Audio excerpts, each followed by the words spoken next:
Episode 296 अमन के जाने के बाद नथानिएल ने सबसे पहले गलतफहमी को जल्द से जल्द दूर किया। कैमरे के सामने बैठे हुए उनका चेहरा छाया हुआ था, लेकिन दृढ़ निश्चय के साथ वह उन रहस्यों को उजागर करने के लिए तैयार थे जो बहुत लंबे समय से मौन में रहे थे। उन्होंने बोलना शुरू किया। उनकी आवाज स्थिर थी लेकिन गहरे अंतर्निहित दुख की भावना से भरी हुई थी। सूरी बैरेट मेरी पहली संतान है, मेरी बेटी, उन्होंने घोषणा की। कुछ लोग उसे बदनाम करना चाहते हैं, ये दावा करते हुए कि वह नाजायज है या ये कि मैं उसकी मां के आकर्षण में फंस गया था। ये सब झूठ के सिवा कुछ नहीं है, और मैं आपको विश्वास दिलाता हूं कि सच्चाई से इससे ज्यादा दूर कुछ भी नहीं हो सकता। सूरी और उसकी मां के लिए मेरा प्यार सच्चा और अटूट था। वह रुका और अपने शब्दों का बोझ कम होने दिया। मेरे पहले परिवार ने मुझे धोखा नहीं दिया, उसने अपनी निगाहें सख्त करते हुए कहा, बल्कि मेरी दूसरी पत्नी ने। रेना ने अपने प्रभाव और अपने परिवार की ताकत का इस्तेमाल करके हमारे बीच दरार डाली, उन चीजों को तोड़ दिया जिन्हें मैं सबसे ज्यादा संजोता था।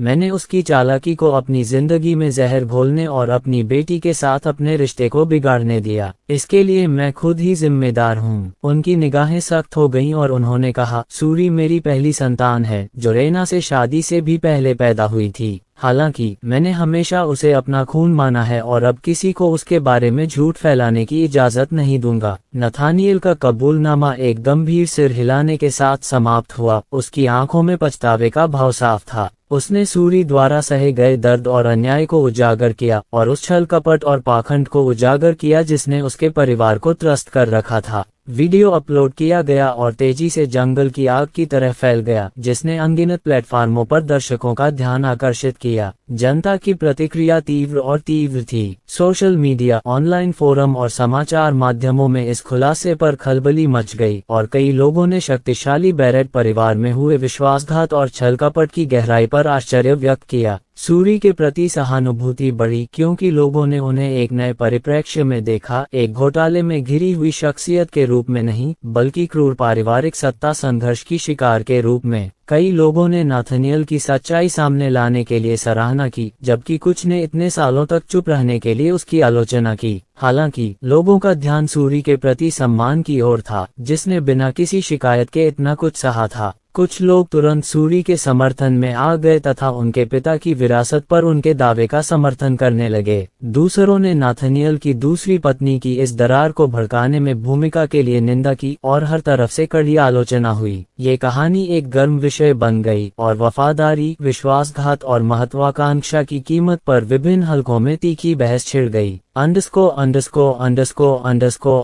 स्थिति स्पष्ट होने के बाद नथानिएल ने बिना समय गंवाए बोर्ड की बैठक बुलाकर त्वरित कार्रवाई की। बैरेट एस्टेट के भव्य बोर्ड रूम में माहौल तनावपूर्ण था क्योंकि परिवार के सदस्य, उच्च पदस्थ अधिकारी और हितधारक एकत्र हुए थे। लंबी चमकदार मेज पर कई चेहरे थे, कुछ जाने पहचाने, कुछ बिछड़े हुए परिवार के सदस्य जिन्होंने लंबे समय से दूरी बनाए रखी थी, लेकिन अब इस कांड का नतीजा देखने के लिए उत्सुक थे। इनमें पॉल और रेना के वफादार साथी भी थे जो मौन समर्थन देने के लिए मौजूद थे, और कुछ उदासीन दर्शक भी जो आगे होने वाले नाटक से सावधान थे। अनिश्चितता और छिपे संदेह से भरी नजरों के आदान प्रदान के बीच सभा में फुसफुसाहट फैल गई। उपस्थित लोगों में से कई लोग पॉल और रेना के करीबी सहयोगी थे, जो उनकी उन्नति को बिना किसी चुनौती के जारी रखने की उम्मीद कर रहे थे। कुछ लोग चिंतित, अचानक मिले ध्यान से असहज और इस बात से चिंतित थे कि नथानिएल के चौंकाने वाले कबूलनामे का परिवार की नाजुक स्थिति पर क्या असर पड़ेगा। आखिरकार पॉल और रेना अंदर आए। उनके चेहरे पर, जो अवज्ञा और तनाव का मिश्रण था, एक बेचैनी से झलक रहा था जो छिप नहीं पा रही थी। उन्होंने एक दूसरे को देखा और फिर अपनी निगाहें मेज के सबसे आगे खड़े नथानिएल पर टिका दी, जिसका चेहरा समझ से परे था। नथानिएल की शांत, लगभग उदासीन निगाह ने दोनों के मन में बेचैनी की एक झलक दिखा दी, जो उसके व्यवहार में उस शांत संकल्प का संकेत था जो उन्होंने वर्षों से नहीं देखा था। जैसे ही वे अपनी सीटों पर बैठे, कानाफूसी तेज हो गई, जिसमें नथानिएल से आग्रह किया गया कि वह इस अचानक उच्च दांव वाली बैठक को बुलाने का अपना उद्देश्य बताए।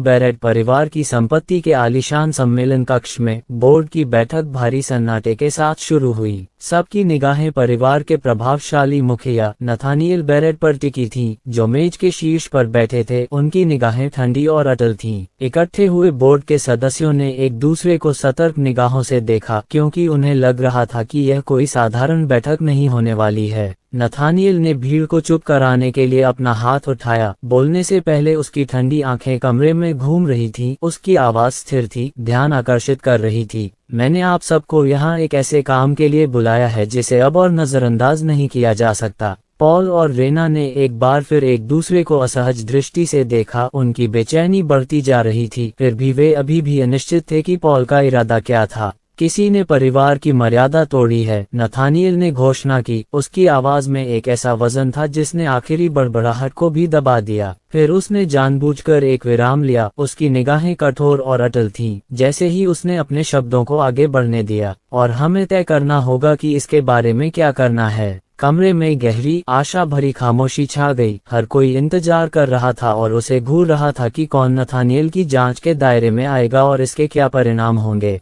नथानिएल की तीखी और अटल आवाज ने सन्नाटे को चीर दिया। हम आज यहाँ एक ऐसे मुद्दे पर बात करने आए हैं जो इस परिवार की हर सोच के खिलाफ है, उसने ग्रेनाइट की तरह कठोर स्वर में कहा। उसने सीधे पॉल और उसकी मां रेना की ओर देखा, जो उसके सामने बैठे थे और अपना संयम बनाए रखने की कोशिश कर रहे थे, हालांकि उनकी आंखों में आशंका की झलक थी। पॉल ने मुस्कुराने की कोशिश की, हालांकि उसके पिता और अन्य लोगों की निगाहों के सामने उसकी मुस्कान फीकी पड़ गई। इस परिवार में नियम हैं, नथानिएल ने आगे कहा, नियम जो तोड़े गए हैं। वह रुका, अपनी बात को समझने के लिए। नियम हर सदस्य की सुरक्षा के लिए बनाए गए थे, मेरी सबसे बड़ी बेटी सूरी समेत। ये कहते हुए उसने रेना की ओर देखा, जिसने नथानिएल द्वारा उसे दोषी ठहराए जाने से पहले ही विरोध किया और अपना पक्ष रखने का प्रयास किया। रेना के होंठ कस गए और वह धीरे से हंसी। नथानिएल, ये बेतुका है। हमने सूरी के साथ कुछ भी नहीं किया है, ऐसा कुछ भी नहीं जिसके लिए इस तरह का आरोप लगाया जाए। पॉल ने सहमति में सिर हिलाया और एक ऐसी शांति का दिखावा किया जो उसे साफ तौर पर महसूस नहीं हुई। पिताजी, पूरे सम्मान के साथ कहूं तो ये सारे दावे बेबुनियाद हैं। सूरी के मुद्दे उसके अपने हैं। हमने उसे नुकसान पहुंचाने या कुछ और कहने के लिए कुछ नहीं किया है। नथानिएल की हथेली मेज पर जोर से लगी, जिससे पॉल बीच में ही चुप हो गया। बस, उसकी आवाज इतनी जोर से गूंजी कि बड़े बड़े अनुभवी सदस्य भी चौंक गए। बिना एक और शब्द कहे नथानिएल ने अपने ब्रीफकेस में हाथ डाला, एक टैबलेट निकाली और उसे मेज के बीचों बीच पटक दिया।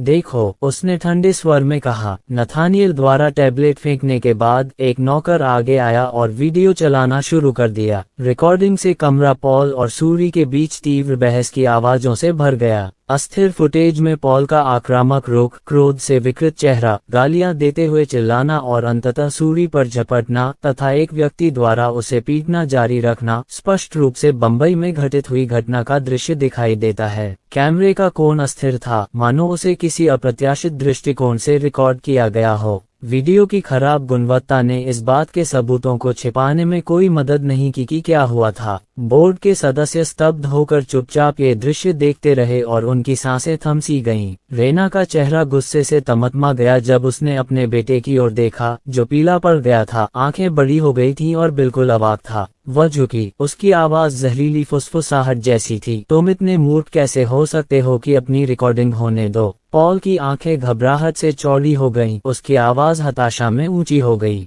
ये मैं नहीं हूँ। से प्रसारण पर नजर रखी। औरोरा, उसने निर्देश दिया, सुनिश्चित करो कि वे बचकर न निकल सकें। मैं चाहता हूँ कि उनमें से हर एक को काट डाला जाए, चाहे वे कुछ भी कोशिश करें। औरोरा की आवाज सहजता से सुनाई दी। समझ गया। चिन्हित किए गए सभी व्यक्तियों को किसी भी प्लेटफॉर्म पर जाने से रोक दिया जाएगा, चाहे उनका स्थान या उपकरण कुछ भी हो। अमन ने खिड़की से बाहर देखा और फिर सूरी के बारे में सोचा। औरोरा, ये भी सुनिश्चित करो कि वे कुछ दिनों तक किसी भी सोशल मीडिया प्लेटफॉर्म का इस्तेमाल न कर पाएं, चाहे वे कुछ भी करें। अगर वे टूट भी जाएं, तो उन्हें रहने दो। रोज, अमन ने अपनी बाहें फैलाते हुए जम्हाई ली। मुझे नींद आ रही है। तभी उसके दिमाग में एक आवाज गूंजी, क्या तुम्हें नींद आ रही है या सूरी की याद आ रही है? अमन ने सिस्टम की बातें सुनने के बावजूद अपना संयम बनाए रखते हुए भौहें चढ़ा लीं। क्या वाकई कोई फर्क है? अमन ने बेपरवाही से अपनी सीट पर पीछे झुकते हुए जवाब दिया। लेकिन सच तो यह है कि जब से सूरी के साथ बिस्तर साझा करने और उसकी गर्माहट को अपने बगल में महसूस करने लगा था, अकेले सोना उसके लिए एक संघर्ष बन गया था।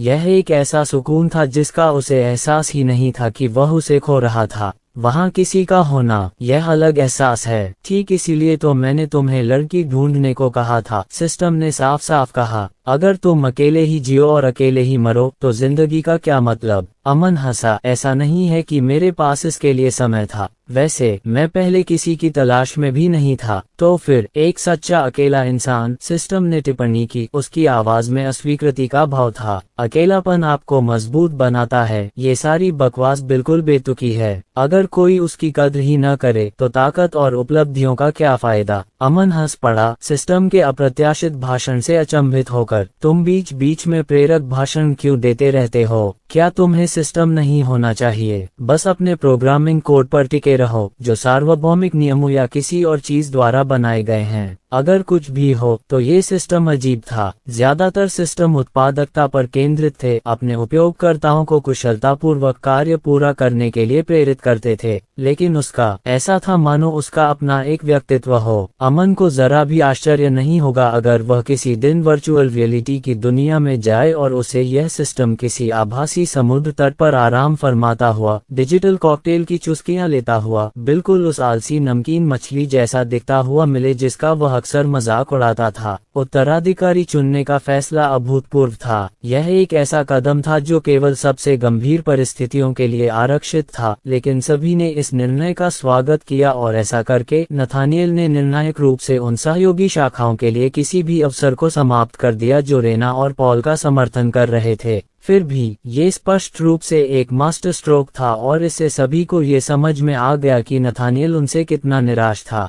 जब तक परिवार के बुजुर्ग ने इस मूर्ख को कुर्सी पर बिठाने के लिए हस्तक्षेप नहीं किया, तब तक पॉल के लिए बैरेट की विरासत पाने की संभावना पूरी तरह से समाप्त हो चुकी थी। रेना अपने पैरों पर खड़ी हो गई, उसकी अभिव्यक्ति भावशून्य हो गई और उसकी आवाज क्रोध से कांपने लगी। तुम यह नहीं कर सकते, तुम नहीं कर सकते। ओह हाँ, मैं कर सकता हूँ और मैं करूँगा, नथानिएल ने ठंडे स्वर में डांटा। पॉल अपनी सीट पर धराशायी हो गया। उसकी अवज्ञा की भावना अंततः आरोपों और आसपास के लोगों की मौन निंदा के बोझ तले दब गई। उसके बगल में रेना अकड़ कर बैठी थी। उसके चेहरे पर उबलते क्रोध और अविश्वास का मुखौटा था। नथानिएल ने अपनी नजरें फिर से जमा हुए बोर्ड पर घुमाई। इस परिवार ने हमेशा वफादारी और ईमानदारी को महत्व दिया है। ये हमें याद दिलाता रहे कि जो लोग इसे कमजोर करने की कोशिश करते हैं उनके साथ क्या होता है। उनकी निगाहें कुछ देर तक पॉल और रेना पर टिकी रहीं। उसके बाद उन्होंने अपना अंतिम आदेश सुनाया, ये बैठक स्थगित की जाती है। ऐसा कहकर वह मुड़े और कमरे से बाहर चले गए। बोर्ड के सदस्यों को असहज चुप्पी में छोड़ दिया तथा पॉल और रेना को अपने कार्यों के परिणामों से जूझने के लिए छोड़ दिया। मीटिंग रूम से बाहर निकलते ही रेना का चेहरा गुस्से से लाल हो गया था। उसकी नजर पॉल पर गहरी पड़ गई थी। एकांत कोने में पहुंचते ही उसने बिना समय गंवाए पॉल पर झपट्टा मारा। तुम बिल्कुल बेवकूफ हो, उसने तिरस्कार से भरी आवाज में कहा। तुम इतने लापरवाह कैसे हो गए कि तुम ऐसे पकड़े गए और पूरे परिवार को सूरी के साथ तुम्हारे बेतुके झगड़े का गवाह बनने दिया। क्या तुम्हें अंदाजा भी है कि तुमने हम पर कितनी बदनामी ला दी है? पॉल का चेहरा लाल हो गया, लेकिन उसके पास अपनी सफाई में एक शब्द भी नहीं था। अपनी मां के आरोपों की चुभन, हालांकि इस बार बेवजह थी, उसे असमंजस में डाल दिया। और हालांकि उसका गुस्सा अंदर ही अंदर उबल रहा था, लेकिन वह जानता था कि अब बहस करने से बेहतर है। उसने अपनी मुठ्ठियां भींच ली, अपनी जीभ काट ली और उसकी तीखी फटकार सह ली। तुम्हें अंदाजा भी है कि मैंने पर्दे के पीछे कितना काम किया है? वह झुंझलाते हुए फुसफुसाए। मैंने सब कुछ छुपा कर रखा, हमारे वफादारों पर नियंत्रण रखा और हर सबूत को मिटाने की कोशिश की, और तुम्हें एक ही पल की बेवकूफी में सब कुछ बर्बाद करना पड़ा। अब पूरा परिवार सोचता है कि तुम कोई हिंसक मूर्ख हो, नेतृत्व के लायक नहीं। इसके बाद वे कभी भी तुम पर भरोसा नहीं करेंगे कि तुम कोई सत्ता संभाल सको। वे गाड़ी में सवार हो गए। उनके बीच तनाव गहरा गया। रेना अपनी सीट पर बैठ गई और अपने बेटे को घूरते हुए उसे बर्फीली तिरस्कार भरी नजरों से देखने लगी। पॉल उसके सामने बैठा था, उसकी मुद्रा झुकी हुई थी, उसकी आंखें सिकुड़ी हुई थीं और उसका मन उस अपमानजनक दृश्य पर घूम रहा था जो उन्होंने अभी अभी झेला था। आखिरकार उसने धीमी और कड़वी आवाज में बात की। यह मेरी गलती नहीं है, उसने लगभग खुद से ही बुदबुदाया। सूरी या कोई और हमें रिकॉर्ड नहीं कर सकता था जब तक कि कोई और इसमें शामिल न हो। उसके शांत शब्द हवा में लटक गए और रेना की निगाहें धुंधली पड़ गईं। उसकी आंखों में चमक आ गई जब वह उसके विचारों का अनुसरण करने लगी। कौन भला कौन इस तरह दखल देने की हिम्मत करेगा? अमन, पॉल ने बढ़ती हुई निश्चितता के साथ बुदबुदाया। सिर्फ वही है जिसके पास संसाधन हैं। जरा सोचो, वह कुछ ही दिन पहले उस हाईटेक सूट में आया था। मुझे हैरानी नहीं होगी अगर वह किसी तरह उस फुटेज को कहीं से निकाल ले जिसके बारे में हमें लगता था कि वह दफन हो गया है। रेना के चेहरे पर यह बात सोचते ही कठोरता आ गई। उसे हमेशा से लगता था कि अमन उसकी योजनाओं के लिए खतरा है, एक दखलंदाज बाहरी व्यक्ति जिसे परिवार की पारंपरिक सत्ता व्यवस्था का जरा भी सम्मान नहीं है। जाहिर है वही है, उसने फुसफुसाते हुए कहा। उसी के पास ऐसी तकनीक और पहुंच है। मैंने सब कुछ एकदम सही तरीके से व्यवस्थित कर रखा था, हर सहयोगी को नियंत्रण में रखा था, हर संभावित लीक को रोक दिया था। अमन का दखल वाजिब है, वह सूरी की रक्षा कर रहा है। उसे अच्छी तरह पता है कि हम क्या कर रहे हैं। उसके होंठों पर एक जहरीली मुस्कान फैल गई। लेकिन वह इतनी आसानी से नहीं जीतेगा। अगर हम उस पर सीधा हमला नहीं कर सकते तो हम किसी न किसी तरह उसकी प्रतिष्ठा धूमिल कर देंगे, उसे गलतियां करने के लिए उकसाएंगे। रानी के सहयोग से हम कठोर कदम उठा सकते हैं। पॉल हिचकिचाया, उसकी झुंझलाहट फूट पड़ी। लेकिन मुझे तो नहीं, तुम उस पर इतनी क्यों फिदा हो? हालांकि सूरी उसे असहनीय लग रही थी, लेकिन उसकी माँ जितनी नहीं। तुम मूर्ख हो, रेना सीट पर हाथ पटकते हुए चिल्लाए। क्या तुम नहीं समझते? तुम्हारी स्थिति तभी तक सुरक्षित है जब तक सूरी इसमें रुचि नहीं दिखाती। लेकिन क्या होगा अगर एक दिन वह ये सब विरासत में पाने की सोच ले? कौन जाने अगर हमने अपनी सतर्कता कम कर दी और वह तुम्हें मारने आ गई। पॉल का मन उसके शब्दों के भार से कठोर हो गया। वह कोई कमजोर नहीं है, रेना ने तीखे स्वर में कहा। वह एक महामानव है और उसे कम आंकना घातक होगा। पॉल ने अनिच्छा से सिर हिलाया, यद्यपि उसके चेहरे पर अभी भी नाराजगी साफ झलक रही थी। मैं समझता हूँ माँ, लेकिन चीजें नियंत्रण से बाहर हो रही हैं। हाँ, लेकिन ज्यादा देर तक नहीं, रेना ने मुस्कुराते हुए कहा। मुझे उम्मीद नहीं थी कि अमन जबरदस्ती घुस आएगा, लेकिन कोई बात नहीं। उसकी हरकतें परेशान करने वाली हैं और जल्द ही इंदिरा के कई परिवार उसे बर्दाश्त नहीं कर पाएंगे और उसे हटाने के लिए कदम उठाने पर मजबूर हो जाएंगे। उसकी मुस्कान और चौड़ी हो गई। अगर अमन उसके लिए इतना आगे जाएगा तो उसे गिरते हुए भी देखना होगा। हम ये सुनिश्चित करेंगे। जैसे ही रेना अपनी अगली योजना के बारे में विस्तार से बताने ही वाली थी, एक जोरदार विस्फोट ने उनके काफिले को हिला दिया। विस्फोट से गाड़ी जोर से हिल गई, हवा में चीरती हुई, और वे भ्रमित और घबरा गए। जैसे ही पहला विस्फोट काफिले में गूंजा, रेना का चेहरा पीला पड़ गया और उसने अपना सिर घुमाया। उसकी आवाज असामान्य घबराहट से कांप रही थी। क्या हो रहा है? उसने पूछा। उसकी नजरें अराजकता के इर्द गिर्द घूम रही थीं और उसने आगे आग की लपटें देखीं। ड्राइवर भी उतना ही घबराया हुआ था। उसने अपने पीले चेहरे से पीछे मुड़कर देखा। मैडम, हमारे आगे वाली गाड़ी में विस्फोट हो गया। इससे पहले कि वह अपनी बात पूरी कर पाता, आगे की कतार में एक और गाड़ी में आग लग गई, जिससे गर्मी और मलबे का एक बड़ा सा गुबार उनकी गाड़ी से टकराया। विस्फोट हवा में गूंज उठा, खिड़कियां टूट गईं और काफिला बुरी तरह हिल गया, जिससे सब कुछ अस्त व्यस्त हो गया। रीना और पॉल के चेहरे डर से लाल हो गए जब उन्हें ये स्पष्ट सच्चाई समझ में आई। यह कोई दुर्घटना नहीं थी, उन पर हमला हुआ था। तभी एक गार्ड उनके पास आया। उसके चेहरे पर एक गहरा डर साफ झलक रहा था। सर, मैडम, कृपया बाहर निकलिए, गाड़ियों में बम रखे हो सकते हैं। कुछ सोचने का समय न मिलने पर रेना और पॉल वाहन से बाहर निकल आए और सड़क पर गिरते समय उनकी हरकतें बेचैन थीं। डर के मारे उनकी छाती भींची हुई थी और वे जल्दी जल्दी भाग रहे थे। उनकी धड़कनें इतनी तेज थीं कि उनके कानों तक सुनाई दे रही थीं। वे मुश्किल से कुछ कदम ही चले थे कि उनकी कार में एक बहरा कर देने वाला धमाका हुआ, जिससे इतनी तेज शॉकवेव निकली कि वह उन पर एक जोरदार टक्कर मार दी। विस्फोट से वे बिखर गए, जमीन पर गिर पड़े, उनके चेहरे खुरदुरे फुटपाथ पर घिसटने लगे। पॉल स्तब्ध होकर ऊपर चढ़ गया। उसका पूरा शरीर दर्द कर रहा था। वह लड़खड़ा गया। टक्कर से उसकी दृष्टि धुंधली हो गई और फिर उसे एक ऐसा दृश्य दिखा जिसने उसे पूरी तरह से खामोश कर दिया। उनका पूरा काफिला आग की लपटों में घिर गया था। सभी गाड़ियां एक के बाद एक बेतहाशा जल रही थीं और लगातार हिंसक विस्फोटों से फट रही थीं। रात का आसमान आग और धुएं के एक बेहद खूबसूरत नजारे से जगमगा उठा और सड़क एक धधकते युद्ध क्षेत्र में तब्दील हो गई। उसकी आंखों के सामने तबाही का मंजर देखकर उसका दिल बैठ गया। उसे एक ऐसे डर से भर दिया जो उसने पहले कभी महसूस नहीं किया था।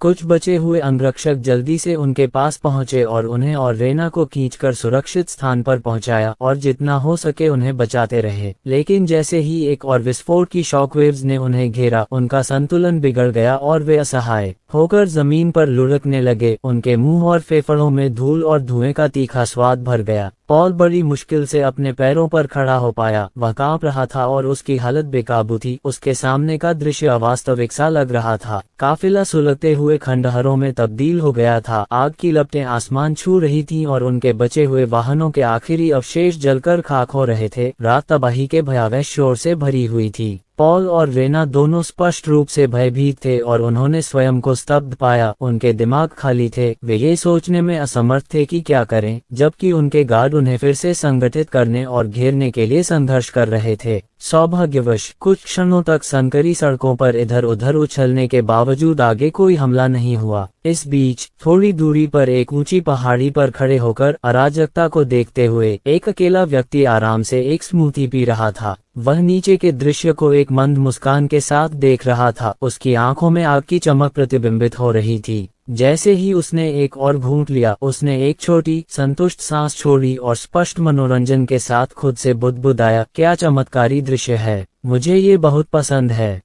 ये तुम्हारी किस्मत है कि मैं तुम्हें नहीं मार रहा हूँ, लेकिन मैं ये सुनिश्चित करूंगा कि अब से तुम दोनों को एक पल भी चैन की नींद नहीं मिलेगी। 23 वर्षीय राजीव के लिए दिन की शुरुआत किसी भी अन्य दिन की तरह हुई, जिसने अपना दोपहर का समय अपने सोशल अकाउंट्स को देखने, नवीनतम विवादों पर टिप्पणी करने तथा अपने द्वारा बनाई गई उन लक्षित व्यक्तियों की सूची पर व्यंग्य करने में बिताया जिनसे उसे नफरत करने की आवश्यकता थी। आज उसकी और उसके दोस्तों की नजर एक खास निशाने पर थी, सूरी बैरेट, एक सेलिब्रिटी जिसे उन्होंने मिलकर गिराने का फैसला किया था। उन्होंने इसी मकसद से एक छोटा सा ऑनलाइन ग्रुप बनाया था, जहां हर रोज वे अपनी कुंठाएं निकालते और अपनी विकृत कल्पनाओं को स्क्रीन के पीछे से सार्वजनिक हस्तियों पर पेश करते थे। यह कोई निरर्थक काम भी नहीं था। स्वयंभू कीबोर्ड योद्धा होने के नाते वे अक्सर अपने अथक लक्ष्यीकरण के लिए अच्छी खासी कमाई कर लेते थे। चेहरे पर आत्मसंतुष्ट मुस्कान के साथ राजीव की उंगलियां उत्सुकता से बोर्ड पर टैप कर रही थीं, जैसे ही वह दिन के सत्र की तैयारी कर रहे थे।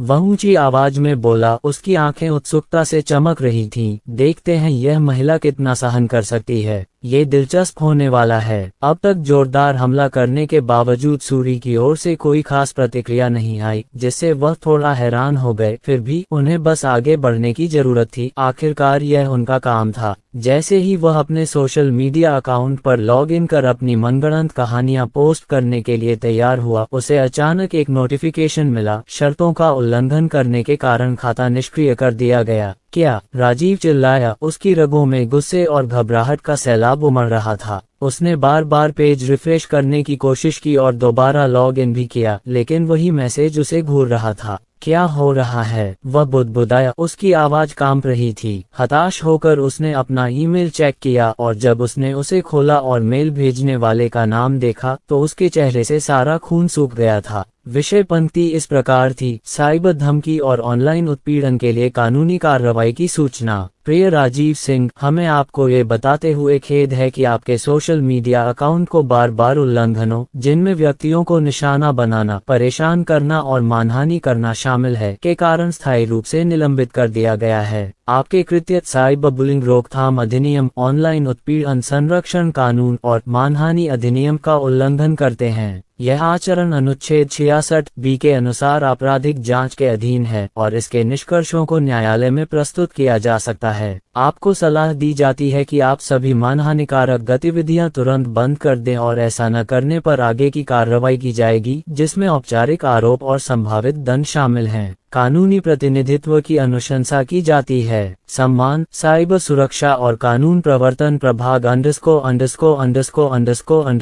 क्या हो रहा है? ईमेल पढ़ते ही राजीव के हाथ कांपने लगे और पेट में घबराहट होने लगी। वे सचमुच मेरे पीछे आ रहे हैं, उसने बुदबुदाते हुए कहा। उसकी आवाज भर्रा गई। ये सच नहीं हो सकता। उसे उल्टी सी महसूस हुई। वह इन कामों में बेखौफ लगा हुआ था क्योंकि उसे यकीन था कि कोई अंजाम नहीं होगा। अब अचानक साइबर सिक्योरिटी से नोटिस मिलने पर वह डर के मारे अपनी पैंट गीली कर बैठा। उसका मन गहरे डर से भर गया था और उसे समझ नहीं आ रहा था कि वह क्या करे। वह जेल नहीं जाना चाहता था और न ही अपने माता पिता से इस बारे में बात कर सकता था, क्योंकि उसे अच्छी तरह पता था कि वे उसे मार डालेंगे। रुको, दूसरों का क्या? नहीं, मुझे इसमें अकेले नहीं घसीटा जा सकता, वे सब भी इसमें थे, मुझे उन्हें नीचे घसीटना होगा। वह चिल्लाया और दूसरों को बुलाने लगा, लेकिन उसे यह पता नहीं था कि वह अकेला नहीं था। उनके दर्जनों मित्रों तथा कई अन्य लोगों को, जो सूरी तथा अन्य मशहूर हस्तियों को परेशान करने की आदत बना चुके थे, इसी प्रकार की सूचनाएं प्राप्त हुई थीं। कुछ लोगों ने नए अकाउंट बनाकर प्रतिबंधों को दरकिनार करने की कोशिश की, लेकिन उन अकाउंट्स को भी तुरंत फ्लैग करके हटा दिया गया। ये बात पूरे ग्रुप में तेजी से फैल गई। दोबारा एक्सेस पाने की हर कोशिश पर प्रतिबंध लगा दिया गया। ऐसा लग रहा था जैसे सिस्टम उनकी हर हरकत पर नजर रख रहा था और उन्हें शुरू होने से पहले ही बंद कर रहा था। जल्द ही उन्हीं उपयोगकर्ताओं द्वारा नफरत फैलाने और बदमाशी में भाग लेने के लिए बनाए गए खातों को एक के बाद एक निर्णायक रूप से ब्लॉक कर दिया गया, जिससे समूह में दहशत फैल गई। उन्हें इस बात का जरा भी अंदाजा नहीं था कि सबसे बुरा दौर अभी बाकी है। अगले दिन समाचार स्टेशन प्राइम सेंट्रल न्यूज पर एंकर मीरा टंडन सूरी बैरेट पर एक बहुप्रतीक्षित पैनल चर्चा की तैयारी कर रही थीं। मीरा और उनकी टीम ने कुछ मशहूर हस्तियों और निर्देशकों को इकट्ठा किया था, जो सूरी के हालिया विवादों पर चर्चा के लिए तैयार थे और उन्हें उम्मीद थी कि चल रहे इस घोटाले से उनकी रेटिंग में और बढ़ोतरी होगी। जैसे ही वे नोट्स को अंतिम रूप दे रहे थे, एक कुरियर एक अचिन्हित डिस्क और एक नोट लेकर आ पहुंचा। मीरा ने इसे आम टैब्लॉइड चालें बताकर खारिज कर दिया। धमकी भरे संदेश और रिश्वत तो इस धंधे का एक हिस्सा थे, लेकिन जब उनके निर्माता ने डिस्क की सामग्री की जांच करने पर जोर दिया, तो उन्होंने कहा, मुझे नहीं पता कि डिस्क में क्या है। स्क्रीन पर जो कुछ उन्होंने देखा, उससे वे दंग रह गए और पूरा माहौल बदल गया। स्क्रीन पर स्पष्ट, निर्विवाद रूप से बदनामी, पक्षपातपूर्ण रिपोर्टिंग और यहाँ तक कि पैनल में आमंत्रित लोगों की निजी लापरवाही और वित्तीय लेनदेन के सबूत भरे पड़े थे। प्रत्येक व्यक्ति के व्यक्तिगत गलत कार्यों का खुलासा परेशान करने वाले विवरण के साथ किया गया, जिससे ये स्पष्ट हो गया कि उन पर कड़ी निगरानी रखी जा रही थी। जैसे जैसे डिस्क की सामग्री चलती रही, कमरा ठंडा होता गया। प्राइम सेंट्रल न्यूज टीम का हर सदस्य मानो जम सा गया था। उसकी आंखें अविश्वास से स्क्रीन पर टिकी थीं। उन्होंने सूरी बैरेट के बारे में एक और सनसनीखेज चर्चा की तैयारी की थी, ये सोचकर कि इससे दर्शकों की दिलचस्पी बढ़ेगी और उनके दर्शकों की संख्या बढ़ेगी। लेकिन ये तो कुछ और ही था। दशकों के अनुभव वाली अनुभवी एंकर मीरा टंडन ने अपने प्रोड्यूसर राहुल नायर की ओर मुड़ते हुए अपने हाथ थोड़े कांपते हुए महसूस किए। क्या ये सच है? उन्होंने फुसफुसाते हुए कहा। उनकी आवाज लगभग भर्रा गई। राहुल भी उतना ही स्तब्ध था। उसने धीरे से सिर हिलाया। होना ही चाहिए, वे इतनी बड़ी जानकारी किसी भी तरह से नहीं दे सकते। ये हमारे अपने निजी रिकॉर्ड हैं। ये चीजें हमने कभी किसी को नहीं दिखाई। एक और निर्माता, सान्या मेहरा, डर से कांपती आवाज में पास झुकी। ये तो बुरा सपना है। उनके पास सब कुछ है, हमारी बातचीत, बैकस्टेज फुटेज, ऐसी चीजें जो किसी को भी नहीं मिलनी चाहिए। सबसे बुरी बात क्या है? एक युवा सहायक ने घबराहट से बड़बड़ाते हुए पूछा। उसकी आंखें भय से बड़ी हो गईं। बात सिर्फ सूरी की नहीं है, यह जो भी इसके पीछे है, उसने हम सब पर कीचड़ उछाला है। अगर यह बात सार्वजनिक हो गई तो, राहुल ने उसकी बात काटते हुए कहा, अब तो बस हो गया। तुम्हें अंदाजा है कि ये कितना बुरा लगेगा। प्रायोजक पीछे हट जाएंगे, बोर्ड हमें तुरंत नौकरी से निकाल देगा, हम सभी का करियर खत्म हो जाएगा, सान्या ने धीमी आवाज में फुसफुसाते हुए कहा। पृष्ठभूमि में एक और आवाज, नीना नाम की एक मेकअप आर्टिस्ट, ने कड़वी हंसी उड़ाई। हालांकि उसकी आवाज में डर भी था। एक बार तो हम ही खतरा महसूस कर रहे हैं। सोचो, अगर लोगों को पता चले कि हम क्या छिपा रहे हैं, क्या झूठ फैला रहे हैं, हमने कितने करियर बर्बाद कर दिए हैं, सब रेटिंग के लिए। मीरा ने तेज सांस ली। उसे डर के साथ एक अजीब सा अपराध बोध महसूस हुआ। उसने दूसरों की तरफ देखा। हर चेहरे पर वही खौफ साफ दिखाई दे रहा था। आखिरकार जब उसने कहा, तो उसकी आवाज मुश्किल से सुनाई दे रही थी। तो हम क्या करें? राहुल ने सिर हिलाया, भौहें चढ़ाते हुए कनपटियां रगड़ी। पत्र साफ था, या तो हम माफी मांगें और सूरी का नाम साफ करें, या माफी मांगो। सान्या ने अविश्वास से भरी आवाज में बीच में ही टोकते हुए कहा, क्या तुम्हें अंदाजा भी है कि यह कितना अपमानजनक होगा? हम मान रहे होंगे कि हमने झूठ बोला है, हमने कहानी में हेराफेरी की है। इससे हमारी विश्वसनीयता खत्म हो जाएगी। विश्वसनीयता? मीरा ने झट से जवाब दिया। उसकी आंखों में आग सी भड़क उठी। हमने उसे उसी पल खो दिया जब हमने बिना किसी सबूत के उसे चीरना शुरू कर दिया, और यही हमने कमाया है। कमरे में सन्नाटा छा गया। उसके शब्द हवा में भारी होकर लटक रहे थे। नीना ने गला साफ किया। उसका चेहरा पीला पड़ गया था। देखो, शायद ये सिर्फ एक चेतावनी है। हमने पहले भी लोगों को हद से ज्यादा परेशान किया है, जिंदगियां बर्बाद की हैं सिर्फ इसलिए कि उसने अच्छी सुर्खियां बटोरी। लेकिन हमें ऐसी धमकी पहले कभी नहीं मिली। इसका मतलब है कि ये सूरी के लिए थी। इसके पीछे जो है वो चाहता था कि हम उसे निशाना बनाना बंद कर दे। इसलिए हाँ, कौन जाने, हो सकता है सूरी ही हो। राहुल बुदबुदाया। हम सब जानते हैं कि उससे पंगा नहीं लिया जा सकता। छोटी असिस्टेंट ने धीरे से सिर हिलाया। उसकी आवाज पहले से ज्यादा स्थिर थी और उसकी निर्भीकता ने कमरे को चौंका दिया। अगर हम माफी नहीं मांगेंगे तो यह आदमी सब कुछ लीक कर देगा। फिर सिर्फ हमारी प्रतिष्ठा ही नहीं बल्कि पूरा नेटवर्क ही तहस नहस कर देगा। कोई भी हम पर फिर कभी भरोसा नहीं करेगा। राहुल ने आखिरकार चुप्पी तोड़ते हुए आह भरी। ठीक है, हम माफीनामा तैयार करेंगे। हम सूरी की कहानी को साफ करेंगे, जनता के लिए एक बयान जारी करेंगे और दुआ करेंगे कि जो भी इसके पीछे है वह इससे संतुष्ट हो। सभी ने अनिच्छा से सिर हिलाया। उनकी आंखों में राहत और डर का मिला जुला भाव था।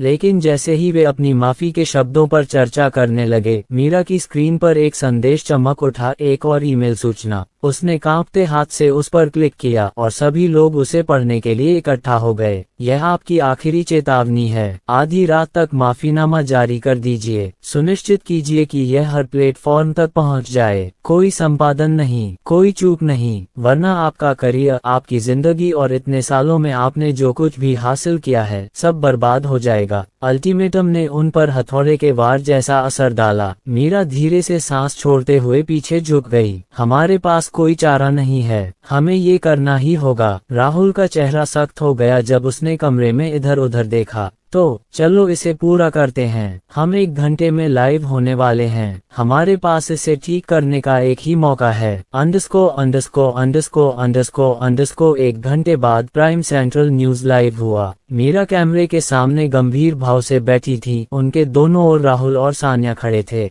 प्रसारण की शुरुआत मीरा के सीधे दर्शकों को संबोधित करने से हुई। उनके स्वर में हमेशा की तरह शिष्ट आत्मविश्वास नहीं था। आज रात हम आपके सामने कोई कहानी सुनाने नहीं बल्कि धारणाओं, सनसनीखेज और झूठ पर आधारित एक कहानी को आगे बढ़ाने में अपनी भूमिका पर बात करने आए हैं। वह रुकी और अपने शब्दों को हवा में ही अटकने दिया। पिछले कुछ महीनों में सूरी बैरेट पर हमारी रिपोर्टिंग पक्षपातपूर्ण और अनुचित रही है, जो तथ्यों के बजाय धारणाओं पर आधारित रही है। हमने उसे, अपने दर्शकों को और खुद को निराश किया है। हमें अपने द्वारा पहुंचाए गए नुकसान के लिए गहरा खेद है। देश भर के दर्शक स्तब्ध होकर, मौन होकर मीरा को बोलते हुए देख रहे थे। वह अपने शब्दों के भार से जूझती हुई दिखाई दे रही थी। इस बीच समाचार टीम के सदस्य स्क्रीन पर नजर रखते हुए खड़े रहे तथा अपरिहार्य परिणाम के लिए खुद को तैयार कर रहे थे।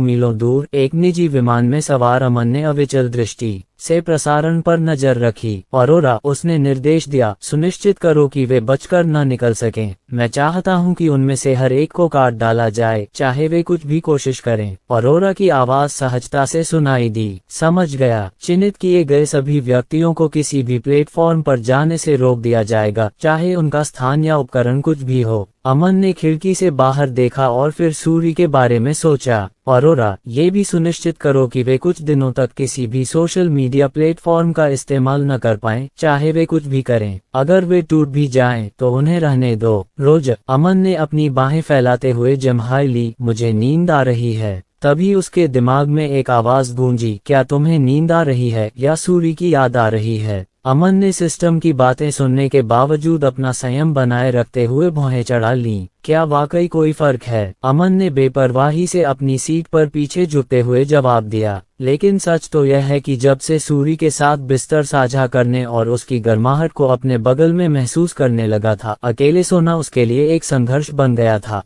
यह एक ऐसा सुकून था जिसका उसे एहसास ही नहीं था कि वह उसे खो रहा था। वहाँ किसी का होना यह अलग एहसास है। ठीक इसीलिए तो मैंने तुम्हें लड़की ढूंढने को कहा था, सिस्टम ने साफ साफ कहा। अगर तुम अकेले ही जियो और अकेले ही मरो तो जिंदगी का क्या मतलब। अमन हंसा, ऐसा नहीं है कि मेरे पास इसके लिए समय था। वैसे मैं पहले किसी की तलाश में भी नहीं था। तो फिर एक सच्चा अकेला इंसान, सिस्टम ने टिप्पणी की। उसकी आवाज में अस्वीकृति का भाव था। अकेलापन आपको मजबूत बनाता है। ये सारी बकवास बिल्कुल बेतुकी है। अगर कोई उसकी कद्र ही न करे तो ताकत और उपलब्धियों का क्या फायदा। अमन हंस पड़ा, सिस्टम के अप्रत्याशित भाषण से अचंभित होकर। तुम बीच बीच में प्रेरक भाषण क्यों देते रहते हो? क्या तुम्हें सिस्टम नहीं होना चाहिए? बस अपने प्रोग्रामिंग कोड पर टिके रहो जो सार्वभौमिक नियमों या किसी और चीज द्वारा बनाए गए हैं। अगर कुछ भी हो तो ये सिस्टम अजीब था। ज्यादातर सिस्टम उत्पादकता पर केंद्रित थे, अपने उपयोगकर्ताओं को कुशलतापूर्वक कार्य पूरा करने के लिए प्रेरित करते थे। लेकिन उसका ऐसा था मानो उसका अपना एक व्यक्तित्व हो। अमन को जरा भी आश्चर्य नहीं होगा अगर वह किसी दिन वर्चुअल रियलिटी की दुनिया में जाए और उसे यह सिस्टम किसी आभासी समुद्र तट पर आराम फरमाता हुआ, डिजिटल कॉकटेल की चुस्कियां लेता हुआ, बिल्कुल उस आलसी नमकीन मछली जैसा दिखता हुआ मिले जिसका वह अक्सर मजाक उड़ाता था।